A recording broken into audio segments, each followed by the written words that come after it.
bonjour à toutes et à tous, bienvenue sur KTV, Kwezi FM, le 106.9 pour un temps de parole, toujours en direct à la radio et à la télévision. On va parler de la commande publique aujourd'hui, et pour en parler, on a deux invités et de taille. On a Arnaud Benoît qui est adjoint Ousgard. Arnaud Benoît, bonjour, votre micro. Oui, bonjour. Merci d'être avec nous. Et puis on a le président de la CCI, Ali Hamid, qui est avec nous. Président, bonjour. Bonjour. Merci à vous deux d'avoir répondu avec un oui, c'est la journée du oui aujourd'hui, hein, d'avoir répondu avec un oui à notre invitation. Messieurs, hier, et on va commencer avec vous, Arnaud Benoît, si vous êtes d'accord, l'État a décidé de lancer et de créer, enfin, j'allais dire, le Haut Conseil de la commande publique à Mayotte. Pourquoi mettre ça en place maintenant ? Alors, c'est assez simple, c'est une mesure du plan pour l'avenir de Mayotte. Ouais. Donc, le préfet a souhaité mettre en place ces mesures. Il les met en place au fur et à mesure, si je puis m'exprimer ainsi. Et puis, parce qu'il y a un contrat de convergence qui va bientôt être signé, qui va traduire finalement budgétairement les engagements du plan pour l'avenir de Mayotte.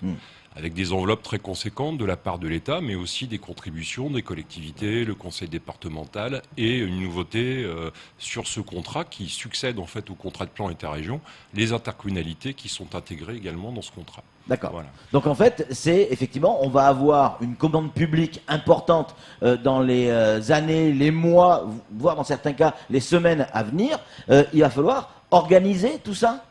Il va falloir organiser puis fluidifier les circuits, que ce soit les circuits financiers, les circuits de commande, fiabiliser les marchés publics pour un certain nombre d'acteurs, enfin aider un certain nombre de professionnels également de la Fédération du bâtiment à se structurer et à suivre ces commandes, parce qu'on va quand même passer d'un ordre d'idée de 250 millions d'euros d'investissement par an à pratiquement 350 voire 400 millions d'euros par an sur ce contrat de convergence, parce qu'il va en tout, au total, on est à peu près 1,5 milliard d'euros sur 4 ans.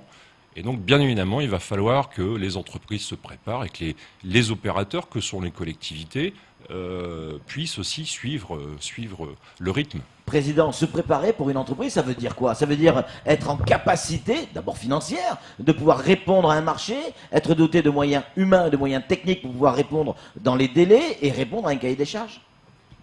Je suis tout à fait d'accord avec vous, Patrick. Vous êtes avant tout un chef d'entreprise. Mais je suis pas du BTP. C'est pour ça que, oui, mais les principes sont les mêmes. Il faut savoir anticiper. C'est ça, le sens donc de se préparer. Et anticiper, ça veut dire donc avoir donc une visibilité pour pouvoir donc dire est-ce que je suis en capacité d'investir ? Est-ce que en investissant je peux créer de l'emploi ? Est-ce que les financeurs eux-mêmes, ils vont pas vous suivre si vous avez un carnet de commandes très maigre? Bien sûr. Vous comprenez? Donc oui, je suis d'accord avec vous. Notamment donc le monde du BTP a besoin donc d'avoir de la visibilité, et à travers donc le Haut Conseil donc de la commande publique, la visibilité sera là. Messieurs, une question, quand on parle de ces montants-là, 1,5 milliard € sur 4 ans en commande publique, hein, si j'ai bien compris, c'est énormément d'argent, c'est une première en si peu de temps, mais c'est les, pardon pour l'expression, mais c'est les gros qui vont pouvoir en profiter, les grosses entreprises qui arrivent de l'extérieur. Et nos entreprises mahoraises, nos petites entreprises mahoraises, est-ce qu'elles auront aussi, Président, un rôle à jouer dans ces commandes ? Bien entendu, nous allons faire en sorte que tout le monde soit dans le navire. Il n'y aura pas donc de laisser pour compte.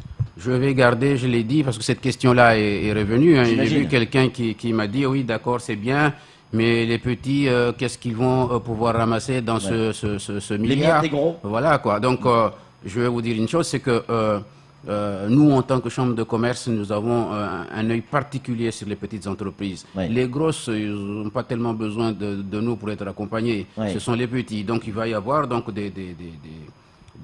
comment on appelle ça là, des groupes de travail donc, qui vont faire en sorte que ces petites entreprises ne soient pas laissées pour compte. Imaginez 95% de TPE dans ce territoire, si on devait les laisser à côté, hein, donc sur la bande d'urgence, ce serait très grave. Arnaud Benoît, l'un des problèmes que l'on rencontre aujourd'hui à Mayotte, qui sera probablement réglé avec justement ce Haut Conseil de la commande publique à Mayotte, c'est les délais de paiement. On parlait à l'instant de nos petites entreprises. Les grosses entreprises ont souvent les reins solides avec des grosses banques derrière pour pouvoir tenir le temps que le public paye. Pour les petites entreprises, c'est souvent compliqué. Est-ce que justement, ce Haut Conseil va tenir compte de cette problématique ? Oui, bien sûr, il est là pour ça, ce Haut Conseil, pour discuter de ces problématiques, y compris les problématiques financières et la circulation des flux financiers. Ce problème-là, il est bien évidemment connu en métropole, mais plus particulièrement à Mayotte. Alors, les grandes entreprises peuvent le supporter parce qu'elles ont des trésoreries plus importantes.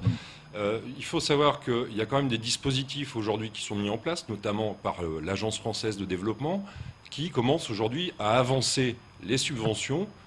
Par exemple, à une commune qui a un projet de rénovation d'une place publique, l'AFD préfinance, si vous voulez, le montant de la subvention qui est bien souvent pour une commune de 80%. Donc il y a déjà des dispositifs qui sont en place, mais on va essayer d'imaginer, bien évidemment, au sein de ce Haut Conseil, dans les groupes de travail, comment on peut faire améliorer encore les choses. Président, il y a une autre problématique qui a été levée notamment par un certain nombre d'auditeurs, c'est l'information sur la commande. Qu'est-ce que ça veut dire? Ça veut dire qu'il y a beaucoup de gens qui vont lire les journaux, essayer de savoir, aller sur Internet pour voir les appels d'offres, ce qui est lancé, mais tout le monde n'a pas accès à cette information. Comment on peut arriver à améliorer l'information pour que toutes les entreprises aient l'information? Est-ce qu'on ne peut pas imaginer une fiche, quelque chose qui circule, ou je sais pas, un organisme qui centraliserait l'information pour que tout le monde ait accès à cette information et pouvoir répondre, forcément? C'est une très bonne question, parce qu'il n'y aurait pas d'intérêt si on met en place donc, un dispositif et que ce dispositif ne soit pas connu par les intéressés.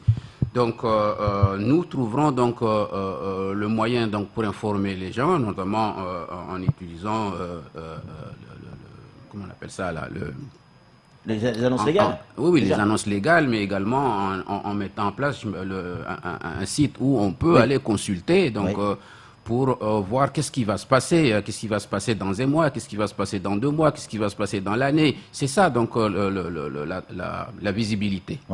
1,5 milliard, je reviens là-dessus, Arnaud Benoît, parce que c'est pas rien comme annonce. Est-ce qu'on a une idée de la répartition des investissements qui vont être faits? Oui, bien sûr. Donc c'est une programmation à 4 ans et bien sûr, je peux vous donner quelques enveloppes qui ont été annoncées hier. Donc sur le scolaire, il y a un gros plan de rattrapage. On est à 450 millions d'euros entre le premier degré et le second degré. Vous avez l'eau, l'assainissement. Il y a un contrat de progrès qui a été signé récemment de 140 millions d'euros d'investissement, 70 sur l'eau, 70 sur l'assainissement. Le volet transport-mobilité, comme vous le savez, avec les projets qui arrivent, le plan global transport de placement, c'est 180 millions d'euros sur les 4 années, uniquement sur la partie aménagement et voirie. Après, il y aura le matériel roulant qui viendra en supplément. Et puis, vous avez quelque chose d'assez formidable pour Mayotte, c'est pour le logement. Les logements sociaux? Les logements sociaux. Alors la CIM ne fait pas que du logement social, c'est le principal opérateur. C'est un plan d'1 milliard d'euros sur 10 ans. C'est 400 millions d'euros dans les 4 prochaines années. Et bien évidemment, puisqu'il faut savoir comment est financé le logement social à Mayotte, mais aussi en métropole, mais particulièrement à Mayotte, vous avez des subventions, ce qu'on appelle la ligne budgétaire unique, qui subventionne les investissements en logement. Et puis vous avez de la défiscalisation, ce qui fait que sur 400 millions d'euros qui seront investis par la CIM en logement, vous avez grosso modo la moitié qui soit en défiscalisation, soit en subvention. Voilà. Sur ces 1,5 milliard d'euros sur 4 ans, je le rappelle, est-ce qu'il y a une ligne concernant la santé, notamment l'offre de soins? Alors bien sûr, il y a 200 millions d'euros avec l'extension de l'hôpital, pratiquement à hauteur de 170 millions d'euros. Il y a 20 millions d'euros de travaux d'urgence qui ont été engagés. Et puis, il y a d'autres structures qui seront financées, des structures plus locales. Bien sûr, tout ça est prévu. 60% de la population a moins de 20 ans, monsieur Arnaud Benoît. Quand on dit jeunesse, on pense évidemment au sport. Faites-moi plaisir, dites-moi que dans ce projet d'investissement d'1,5 milliard sur 4 ans, on va pouvoir mettre en place des structures sportives.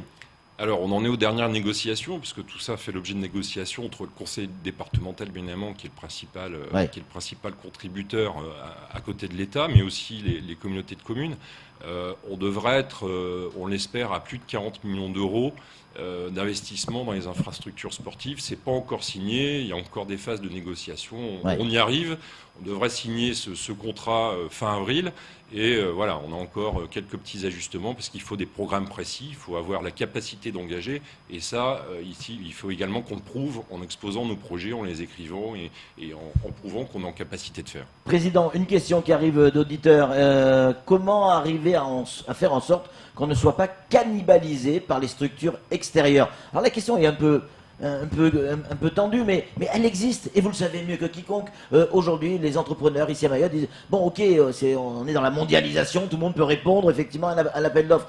Mais est-ce qu'il y a moyen de protéger quelque part ces marchés et en réserver certains pour être sûr et certain que nos entreprises auront quelques marchés là-dessus? Écoutez, cela fait également partie donc du rôle donc du Haut Conseil de la commande publique. Oui. C'est pas donc de donner du travail essentiellement à des entreprises qui ne seraient pas donc du territoire. Oui. Il faut aussi non plus ne pas se mettre en porte-à-faux avec les règles du jeu, mais nous verrons à ce que qu'il y ait donc des marchés qui soient, par exemple, mieux allotis pour que les petites entreprises puissent mettre tendre la main, si vous voulez, donc prendre la main donc sur ces marchés. Nous y avons pensé. Soyez sûr qu'on fera en sorte que nous ne soyons pas cannibalisés, comme vous dites, même si le mot est trop fort, mais parfois ce sont les mots les plus forts qui permettent de comprendre la situation. Évidemment, les gens veulent savoir si ce fameux Haut Conseil de la commande publique à Mayotte aura juste un rôle consultatif ou si vous aurez la possibilité, j'allais dire, d'agir, non pas être la police un peu le CSA ce qu'est le CSA de l'audiovisuel. Est-ce que ce sera la même chose? Vous pouvez mettre des pénalités, faire intervenir sur un marché, ou c'est juste consultatif? Écoutez, je ne pense pas que ce soit le rôle donc du Haut Conseil de la commande publique de jouer un rôle de police. Non, non, non. Nous sommes là pour donner de la visibilité. Maintenant, il y a d'autres qui sont chargés, donc plus structurés, plus spécialisés pour contrôler à ce que les règles soient respectées. Voilà. C'est-à-dire qu'il y a une entreprise qui se sent lésée sur un marché, elle peut saisir le Haut Conseil de la commande publique? Arnaud Benoît? Elle va plutôt saisir la DIECT et la Direction Générale de la Concurrence et des Fraudes plutôt que le Haut Conseil. Mais maintenant, au Haut Conseil, on est plutôt en amont. Donc c'est du dialogue entre les fédérations de bâtiments, les donneurs d'ordre.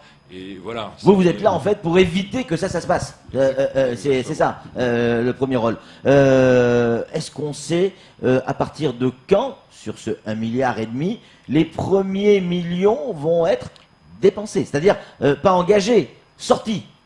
Alors sortis, c'est payés. Oui, alors il y a déjà des paiements sur ces investissements parce le plan a démarré en 2018. Il y a déjà eu des investissements en 2018 et c'est vrai qu'on va avoir une montée en puissance finalement de ce plan, parce qu'en effet, il faut le temps que les choses se mettent en route, que les appels d'offres soient lancés, et ensuite le démarrage des travaux, et ensuite on paye. Donc en effet, on a une montée en puissance, on a d'ailleurs fourni un certain nombre de courbes de montée en puissance des engagements et des paiements. Voilà, c'est aussi notre rôle, c'est de donner de la visibilité aux acteurs pour leur donner, en effet, le tempo, quoi. Parce qu'il ne faut pas que ça tombe d'un coup, il faut que ce soit progressif, il faut donner la visibilité. C'est vraiment un des rôles majeurs de ce Haut Conseil. Encore une question d'un auditeur, après on vous libère, c'est promis. Président, est-ce que, je lis, est-ce que vous allez pouvoir nous aider à obtenir des prêts relais avec les banques pour justement qu'on puisse assurer ces marchés? Là, il s'agit évidemment d'une petite entreprise. Écoutez, je ne sais pas si la personne qui a posé cette question suit l'actualité, mais au niveau de la Chambre de commerce, nous avons donc les structures donc, pour pouvoir accompagner les petites entreprises de façon à ce qu'ils puissent avoir accès aux banques. Voilà, donc nous avons un pôle développement économique qui est très bien structuré. Et tous ceux qui se sont adressés à ce département en sont sortis satisfaits.